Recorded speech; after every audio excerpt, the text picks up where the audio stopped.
Want to get back to that developing story out of Miami now. A large fire burning at a residential complex in the 400 block of Northwest 3rd Street. That firefight underway right now.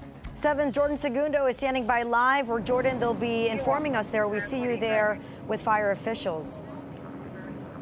Yes, we're here with Captain Carroll here. We've got some information. Again, it is a 3-alarm fire, a very aggressive fire here, but we're going to get more information. Tell us about, we know it started in the 8 o'clock hour. It's been burning over an hour. Can you tell us what we're looking at? Because progress has been made, but still a lot more needs to be done. Yeah, so as you can see, we have this 3- and 4-story building. The challenge that we had was that the fire was spreading rather quickly throughout a common area of the roof, which is the attic area. We also had several people that were trapped inside of their homes. Some of them had to be removed through the windows using ladders. Some were actually taken down smoky hallways to quickly get them out. Some we had to actually shelter in place as a result of their disabilities.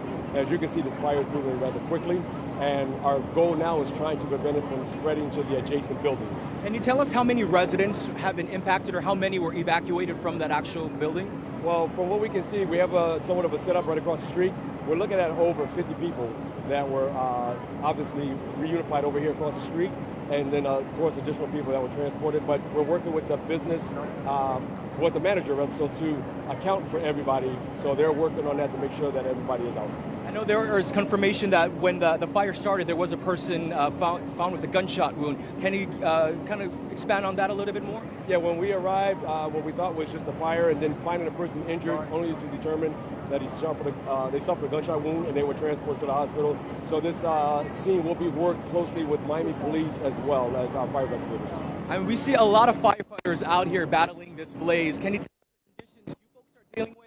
And you know, some firefighters look like they had to take some time off because this is a pretty big blaze. Yeah, this is what we call a 3-alarm fire. So you have over 30 units with more than 70 firefighters out here trying to contain this fire, prevent it from spreading. And the area that we have is a rehab to allow them to go in there and kind of cool off, and then we send them back in again. What's the biggest challenge fighting a fire like this?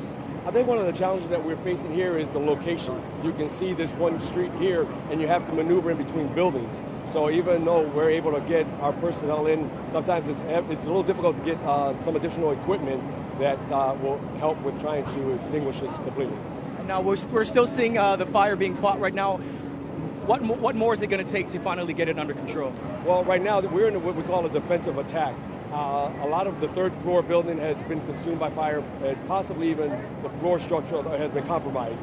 So now what you're looking at is a lot of the contents inside of that building that is actually burning, and the only thing that we can do right now is kind of surround the building and just put as much water on it as possible. Can you tell us a little bit more about maybe some of the injuries or some of the residents that were transported to the hospital, maybe some of their conditions? We had some that had some smoke inhalation, obviously. Not sure as far as any other injuries, trying to evacuate, but a lot of that's being assessed right now by paramedics. All right, Captain, we appreciate it. Thank you so much. Thank you. Again, we're live out here, right here in Miami on the corner of North River Drive and Northwest 3rd Street. A big blaze here on that residential building. We're going to continue to stay right here as firefighters continue to battle this blaze. We'll send it back to you guys in studio. Jordan, appreciate it. We want to recap for our viewers at home right now as we continue with these live pictures from Skyforce. A 3-alarm fire from Miami fire officials there. We're just learning several people, he said, were trapped in their units at one point and required rescue. Multiple people treated there. One person found shot and transported to the hospital. Of course, we're going to get more information on that as, once again, this firefight is still underway more than an hour later. Fire officials saying over 50 people have been impacted by this fire. Keep it here. We'll be on top of it. Today in Florida, we'll be right back.